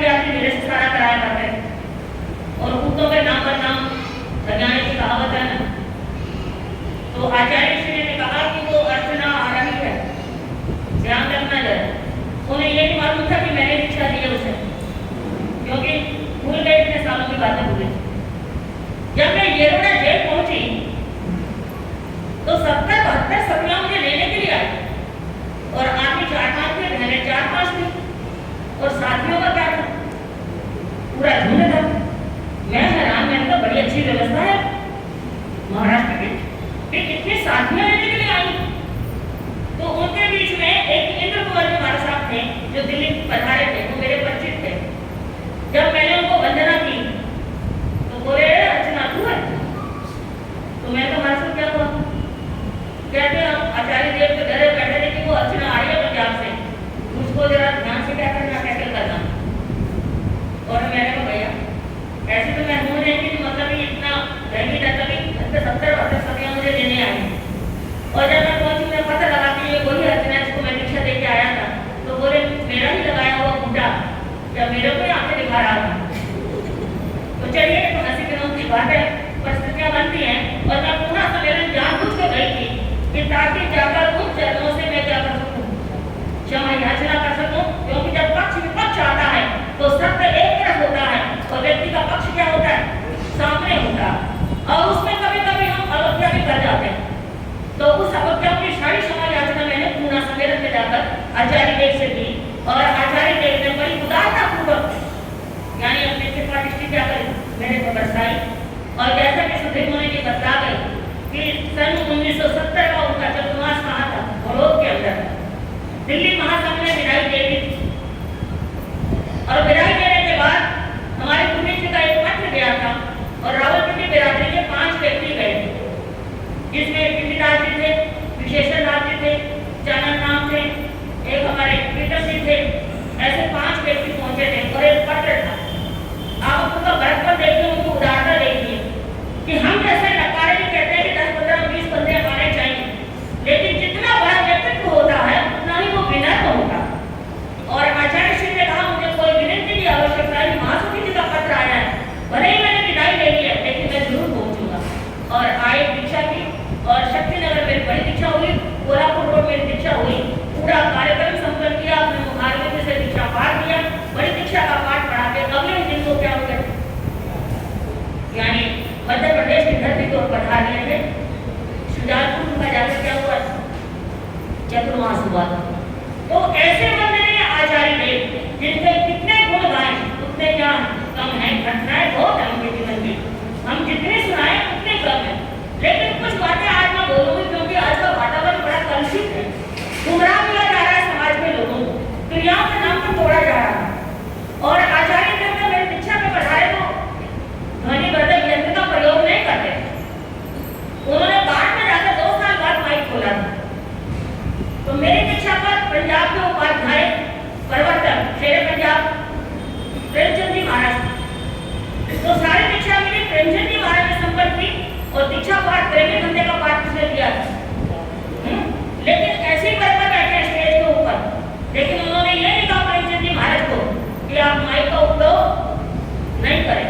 और लुधियाना की सारी साधुएं, सीता जी महाराज, कौशल्या जी महाराज, महेंद्र जी महाराज है ना, उनका सारा घर रक्षावती जी महाराज, सारी साधुएं मेरी दीक्षा पे विराजमान और सबने माइक का उपयोग किया। लेकिन आनंद ऋषि जी महाराज ने ये नहीं कहा कि यहाँ से उठ जाओ, मैं बैठा हूँ यहाँ पर, ऐसा कोई वहाँ को नहीं किया। ये बड़े संत की क्रिया पात्री की संयम की पहचान होती। और दीक्षा पाठ पढ़ाने के बाद जब वो यहाँ से चले गए तो मैं एक चीज आपको बताऊं, जब मैं पूना सम्मेलन की ओर जा रही थी तो रास्ते में देहू रोड आया था। देहू रोड पूना से पहले आता, वहाँ हमारे हरियाणा में एक शराबत आत्माराम जी वहाँ रहते थे, वर्षों से रह रहे थे। और एक बार विचरण करते करते आचार्य श्री क्या हुए देहू रोड पधारे, संघ में सैकड़ों व्यक्तियों के साथ और सैकड़ों व्यक्ति उनके साथ चल रहे थे बिहार यात्रा में। और देहू रोड आत्माराम जी ने कहा कि मेरा घर स्पर्श करके जाना, बोले कोई बात नहीं। आचार्य श्री पधारे और समुदाय भी साथ में था, तो गैस के ऊपर दूध का बड़ा पतीला क्या था भरा हुआ था। उनके धर्मपत्नी के मन में आया कि गर्म गर्म दूध साधु के पात्र में क्या हो जाए, चला जाए। वो गैस बंद करना भूल गई और आचार्य श्री जब रसोई में पधारे वो डालने लगे तो उन्होंने कहा घर पर गैस क्या हो रही है? जल रही है। आचार्य श्री वापस हो गए। जब वापस हुए तो पता है उस बहन को क्या हुआ, इतना चीखकार उसने किया, रो रो के सारा मकान उठा लिया, सारी पब्लिक हैरान हो गई कि इतना क्या कर रही है, आराधना कर रही है। तो उन्होंने आचार्य देव से कहा भाई इसको चुप कराओ, ये तो ऐसे रो रही है कि जैसे पता नहीं क्या हो गया इसके साथ। वो आपा खो बैठे कि मेरे घर जहाज आया और खाली हाथ क्या हो गए। उसको बड़ा आराधना हुआ और रोने लगी जोर जोर से। आत्माराम जी ने समझाया कोई बात नहीं, लेकिन वो मानी नहीं। तो आचार्य देव वो देख रहे थे दृष्टारा कि मेरे कारण ये आराधना में आ गई, अब ये सारा दिन ना कुछ खाएगी ना कुछ पिएगी, और तुम्हारे पुराने श्रावक इस बात के साक्षी हैं कि संत घर से खाली चला जाए। तो मैंने बुजुर्गों को देखा सारा दिन अन्न जल को हाथ में लगाते हैं कि आज हमारे घर से एक संत क्या हो गया, और फिर वो आचार्य सुन रहा। तो आचार्य श्री वापिस आए, बोले बहन रो मत, देख बात में डाल, और उन्होंने ले लिया। अब आप क्या करेंगे, ये आचार्य श्री दोष लगाया। यानी क्रियाएं एक तरफ है और आत्मिक गुण अंदर है। धर्म ध्यान होना चाहिए, आराधना नहीं होना चाहिए। संत का निमित्त आराधना का कारण नहीं बनना चाहिए, संत का निमित्त धर्म ध्यान का कारण करना चाहिए। विघटन का कारण नहीं बनना चाहिए कि संत के संग तोड़ दो, ऐसा संत में सानिध्य नहीं चाहिए। और उन्होंने लिया और क्या हो गया, बिहार कर दिया। यानी कितनी सरलता उनके जीवन में। और सभी मुमुक्षु चेतनाओं के लिए, चतुर्विध धर्म संघ के लिए उन्होंने अपने आराध्य त्रिलोकचंद जी महाराज साहब के नाम से पाठनी बोर्ड का क्या किया, निर्माण किया। जो आज तक क्या हो रहा है, बड़े बड़े विद्वान उन्होंने रखे हुए थे जो साधु साध्वी को पढ़ाने के लिए क्या होते थे, आया करते थे। आचार्य विशारद प्रभाकर है ना, पाठनी बोर्ड की परीक्षाएं थी, और उस समय की परीक्षाएं उस समय इतने आगम आ जाते थे आचार्य पदवी के अंदर जो डिग्री थी। तो इस तरह से उन्होंने शिक्षा के क्षेत्र में क्या बजाया, बिल्कुल बजाया। जो आज तक उनका रोपा हुआ पौधा आज तक क्या हो रहा है, फलीभूत है। और मैंने परसों भी आपको एक घटना सुनाई थी आचार्य देव कि डॉक्टर गंगवाल यूट्यूब खोल लेना, डॉक्टर गंगवाल भर देना, और उनकी वो वीडियो क्या होगी, आ जाएगी।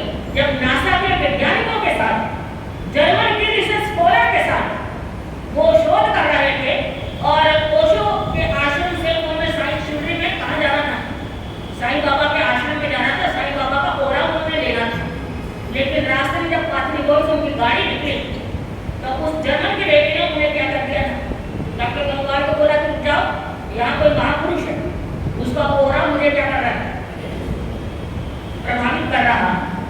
रात के 10 बज चुके थे और 10 बजे बोले कि मैं किसको बुलाऊं, प्रवीण ऋषि भी सो गए होंगे, कुंदन ऋषि भी सो गए होंगे, और आचार्य देव भी निद्रा में अबोध में चले नहीं होंगे। और डॉक्टर गंगवाल बोले कि मैंने उसको मुताबिक चलना ही था। मैंने कहा वो अंदर तो नहीं जा सकते, रात्रि में हमारे बेटे अंदर नहीं जाते। कहते कोई बात नहीं, दरवाजे के बाहर नहीं जाता। तो पाटनी बोर्ड में आचार्य देव विराजमान थे, और मेन दरवाजा बंद था, उसके बाहर उसने 1 घंटा ध्यान किया। डॉक्टर गंगवाल बोले दिगंबर जैन से, उन्होंने भी सुनाई की। कहते उसने कहा कि मैंने पूरा कोरा ले लिया, ये साधारण चेतना नहीं है, ये महान चेतना। ये कौन बोल रहा है, जर्मन का रिसर्च स्कॉलर बोल रही है। और वो चेहरा देख के भविष्यवाणियां करती थी, क्योंकि वो ध्यान साधने की गहराइयों में क्या उतरी हुई थी। तो ऐसा आपामंडल, ऐसा कोरा किसका था, हमारे आचार्य देव का था। तो आज बड़ी श्रद्धा के साथ उनके समय की मर्यादा, प्रसंग तो मेरे पास बहुत है आचार्य देव। मैंने कल भी एक प्रसंग सुनाया था आप लोगों को, और एक छोटा सा और सुना था कि जन्म जात कोई महान नहीं होता, महान बनाने वाले कौन होते हैं, उनके गुरुदेव होते हैं। पत्थर को प्रतिमा का रूप कौन देते हैं, उनके गुरुदेव जो कलाकार होते हैं वही पत्थर को तराश कर प्रतिमा का कर देते हैं, रूप देते हैं। और आचार्य देव के गुरुदेव थे रतन ऋषि जी महाराज। छोटी उम्र में पिता के साय से क्या हो गए थे, वंचित हो गए, और आचार्य श्री आनंद ऋषि जी महाराज साहब रतन ऋषि जी के चरण में आए। तो जिसके सिर पर बाप का साया ना हो वो बच्चे थोड़े उछलकर हो जाते हैं, पढ़ते नहीं। तुम कई बच्चों को देखना, बहुत कम होंगे कि पिता का साया नहीं अपनी जिम्मेवारी समझते होंगे तो पढ़ाई लिखाई में लगते होंगे। रतन ऋषि जी महाराज साहब पढ़ाते थे, लेकिन आचार्य देव थोड़ी क्या करते थे, इधर उधर हो जाते थे। रतन ऋषि जी महाराज ने 1 बार टोका, 2 बार टोका, 3 बार टोका, आनंद ऋषि जी ने पढ़ाई में ध्यान नहीं दिया। तो उस समय श्रावक थे 32 सूत्रों के जानकार कृष्णलाल जी मूठा। क्या नाम था? कृष्णलाल जी मूठा अहमदनगर में थे और बड़े पहुंचे हुए संत, यानी संत भी उनके आगे फीके। ऐसी करनी किसकी थी? गृहस्थ में रहते हुए, यानी टीचर का कमर की तरह से उनका क्या था? जीवन था। रतन ऋषि जी महाराज साहब ने उनको बुलाया, कहा कि ये पढ़ता नहीं। बोले कोई बात नहीं, एक खानदानी आदमी है, भटका कोई बात नहीं, समझ जाएगा। उन्होंने एक दिन आनंद ऋषि जी को बिठाया, अब दीक्षित थे, 2 साल के दीक्षित थे। बोले क्या क्या अभ्यास कर लिया आपने? उन्होंने बताया ये सीख लिया कि इस उम्र में इतना मुझको आना ही चाहिए, तुम्हें इतना आया नहीं। आपको मालूम है गुरुदेव ने कितने टीचर लगाए हैं आपके लिए अध्यापक? बोले हाँ, 5-6 अध्यापक लगाए हैं। तो अध्यापक वेतन लेते हैं हाँ, और तुम्हें मालूम है कि पैसा कैसे कमाया जाता है? 18 पाप करके पैसा कमाया जाता है। और वो पैसा तुम्हारे ऊपर क्या हो रहा है? लग रहा है। तो साधु को उस पैसे का अपने नहीं करना चाहिए, उसका क्या करना चाहिए? सदुपयोग करना चाहिए। बड़े प्यार वात्सल्य से ऐसी टकोर लगाई कृष्णचंद जी मूठा ने। आचार्य श्री ने कान पकड़े कि जिंदगी में कभी पीछे उठे, और फिर कितनी पढ़ाई की उन्होंने, कितने पदों का सफर किया, मैं आप सबको बता चुकी हूँ। ऐसे मंदिरीय श्रद्धे हमारे कौन थे? आचार्य सम्राट श्री आनंद ऋषि जी महाराज साहब।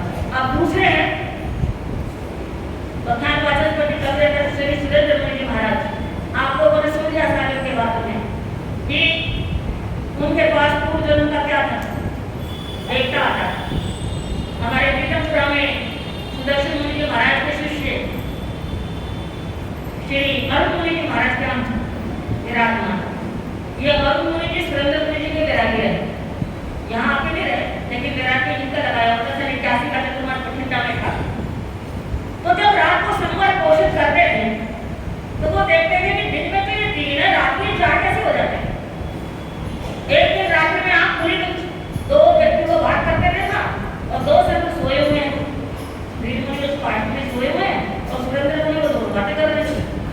वो बेचारे घबरा गए, घर जाके कहा भी ये तो खतरनाक वातावरण है, यहाँ पर दिन में 3 होते हैं, रात में क्या हो जाते हैं? ये 4 हो जाते हैं। तो उनके पिताश्री बोले कि या तो सुरेंद्र मुनि के चरणों में दीक्षा लेंगे या एक संत हो रहे हमारे पास सुदर्शन मुनि, तीसरे के पास तो मैंने भी भेजना। सोच समझ ले, यदि आज्ञा चाहिए तो इन 2 के अलावा तीसरे को आज्ञा हम नहीं देंगे। फिर वो कहाँ गए? सुदर्शन मुनि जी महाराज के चरणों में जाकर उन्होंने क्या ली? दीक्षा ली। और अभी हमें जब मिले थे दादी मनिया के वहाँ पर, तो ये प्रेरक तो यही है ना, और वंदना करके सादा कुछ के 5-10 मिनट बैठ के क्या हुए, यानी अपना पूरा उन्होंने अभिहार निभाया पुराना। तो गदगद होता है संत भी जब पुराने साथी को होते क्या होते हैं, मिल जाते हैं। तो ऐसी विलक्षण साधना किसकी थी? हमारे सुरेंद्र मुनि महाराज की। और मेरे में सन 1970 का चतुर्मास हुआ, फूलचंद जी महाराज की आज्ञा आई कि सुरेंद्र मुनि मेरे खाओ, तुम्हें लाभ ही होगा। और विराटने गए बोले विराटने की कोई जरूरत, जब बड़ों ने क्या प्रकार के बड़े संत हैं तो उनकी आज्ञा आगे तो दूसरे की क्या लेना देना। और मेरे जब चतुर्मास हुआ, शांति सिंह जी महाराज साहब जो हमारे उत्तर भारत के प्रवर्तक रहे, आचार्य श्री सोमनाथ जी महाराज के हाथों पे तराश हुए और ध्यान साधना की गहराइयों में उतरे हुए शांति सिंह जी महाराज थे। साधना में लक्षण थे फूलचंद जी महाराज के दोनों, यानी तीनों बाप बेटे में क्या ली थी? दीक्षा ली थी। फूलचंद जी महाराज और शांति सिंह जी महाराज। शांति सिंह जी के बड़े भाई फूलचंद जी और शांति सिंह जी क्या थे? छोटे।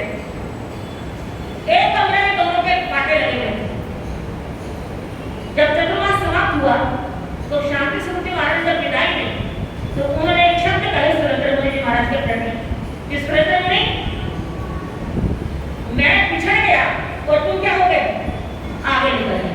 तुम बैठ तो बोले कि तुझे कैसा क्या बोल रहे थे?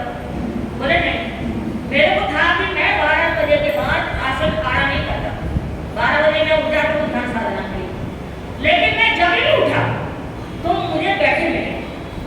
तो इसका मतलब तुम भी साधना की गहराइयों में क्या हो गए? उतर चुके हो। तो एक रत्नाधिक संत यदि छोटे संत को ये शब्द बोल रहा है तो आप अंदाजा लगा सकते हैं कि उनकी साधना कितनी क्या रही होगी? विलक्षण रही होगी। सुमंत्र स्वामी के शासन की देवी पंचामुली देवी, उनकी प्रत्यक्ष थी। वो पढ़े लिखे बहुत विद्वान नहीं थे, ज्योतिष उन्होंने ABC नहीं सीखी। और आज के हजारों व्यक्ति चश्मे की गवाह तुम्हारे सामने होंगे कि ऐसे देखा और पूरा भविष्य क्या कर दिया?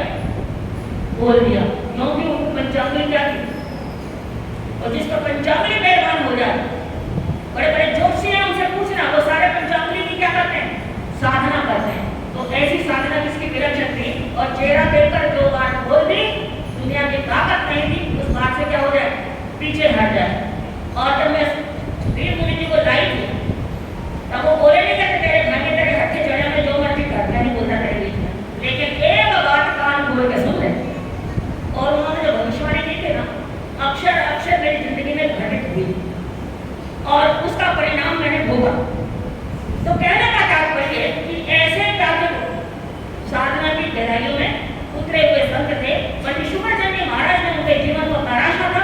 भले ही वो आचार्य काशी राम जी महाराज के शिष्य थे, लेकिन 3-4 साल की शिक्षा के बाद आचार्य देव का क्या हो गया था, देवलोक गमन हो गया था। तो इन दोनों महान विभूतियों को बड़ी श्रद्धा के साथ हम क्या करते हैं, नमन करते हैं, जयकारा लगाएंगे। उसके बाद में आगे आ रही हूँ। बोले आचार्य सम्राट घोष श्री आनंद ऋषि जी आज उनके गुरुदेव का भी जयकारा लगाएंगे, जिन्होंने पत्थर से प्रतिमा का रूप दिया। बोले पूज्य पाठ श्री रतन ऋषि जी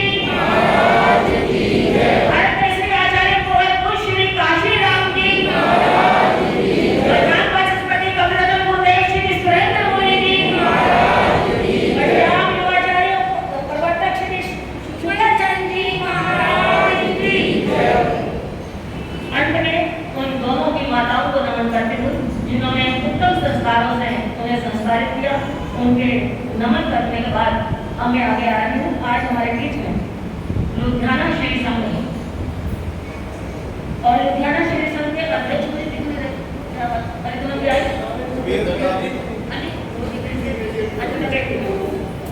तो उनके स्थान पर जो वाइस प्रेसिडेंट हैं वो आगे आते हैं। तो हमारे सभा के अध्यक्ष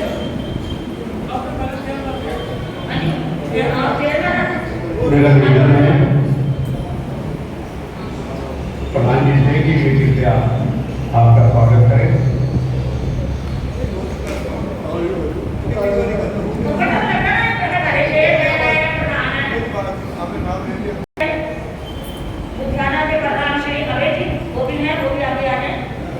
हमारे संरक्षक श्री नरेंद्र मोदी कृपया इनका स्वागत करें।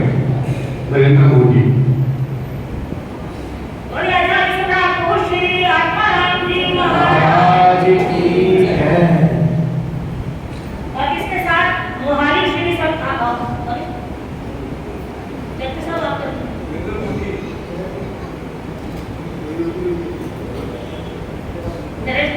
मेरा निवेदन है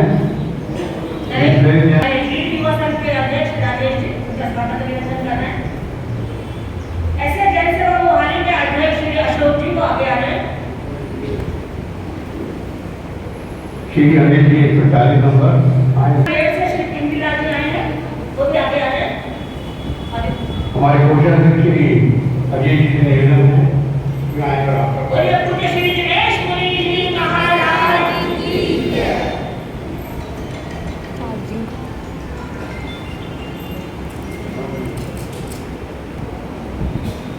श्री जगदीश जी चेयरमैन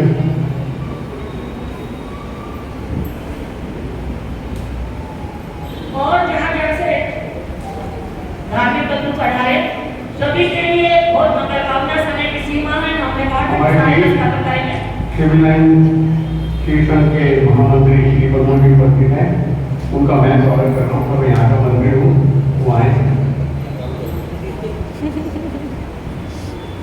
मंत्री से मंत्री विनय करना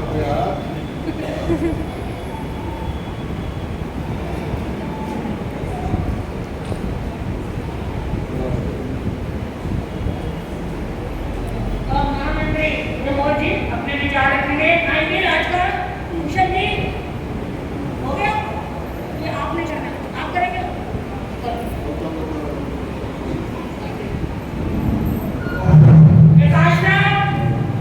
जिनके लंबे चल रहे हैं कहीं कहने महीने से ऊपर पहुंच गए हैं, आगे हाथ जोड़ने की सभी उपवास पहला किसी का तपस्या करने वालों को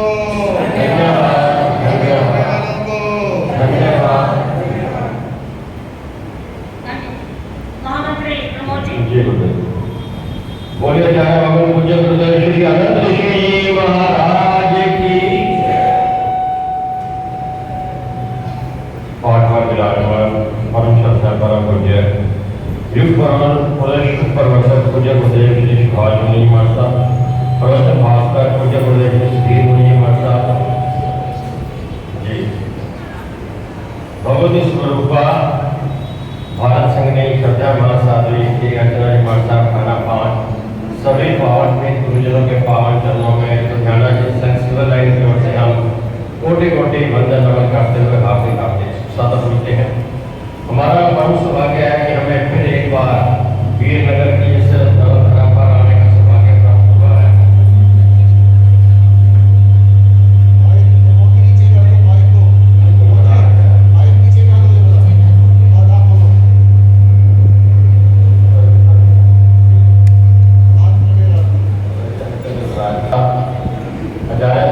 श्री अनंत जी साहब की 124वीं जन्म जयंती का एवं पूज्य गुरुदेव श्री सुरेंद्र मुनि जी साहब की 107वीं जन्म जयंती के कल्याण का पावन अवसर मनाया जा रहा है गुरुदेवों के पावन विद्या में।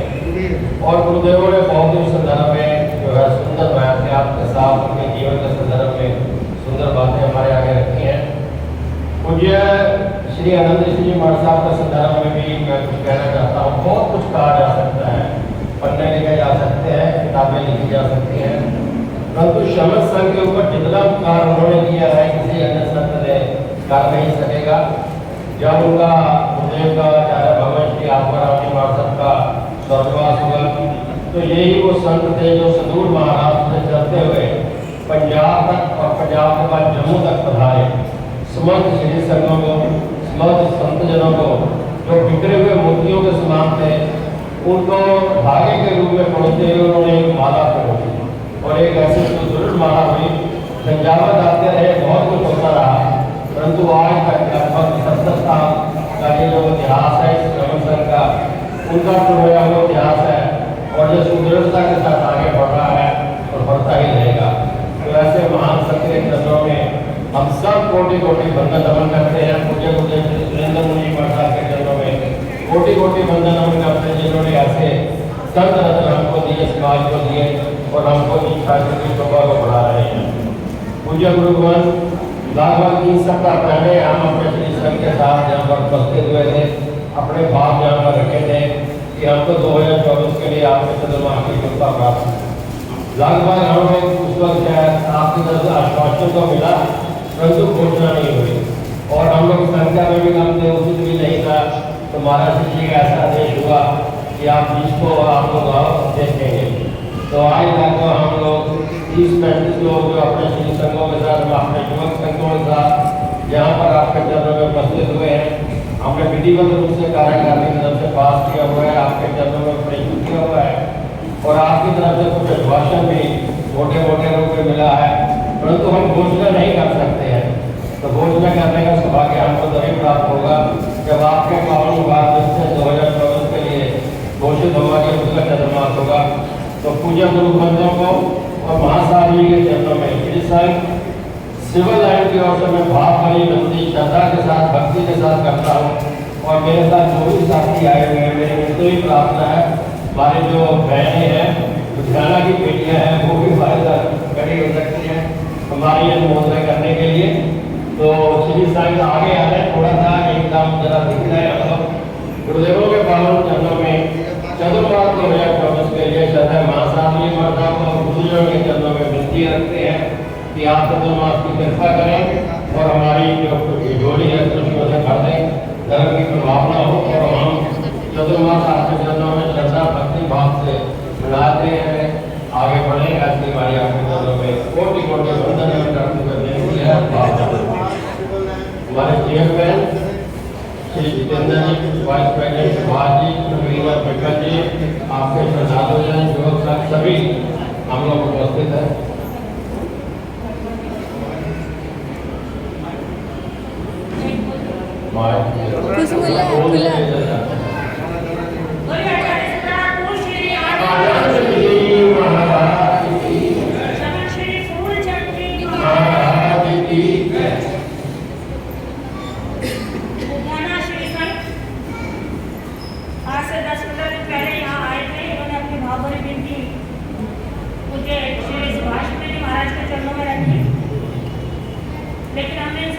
में हम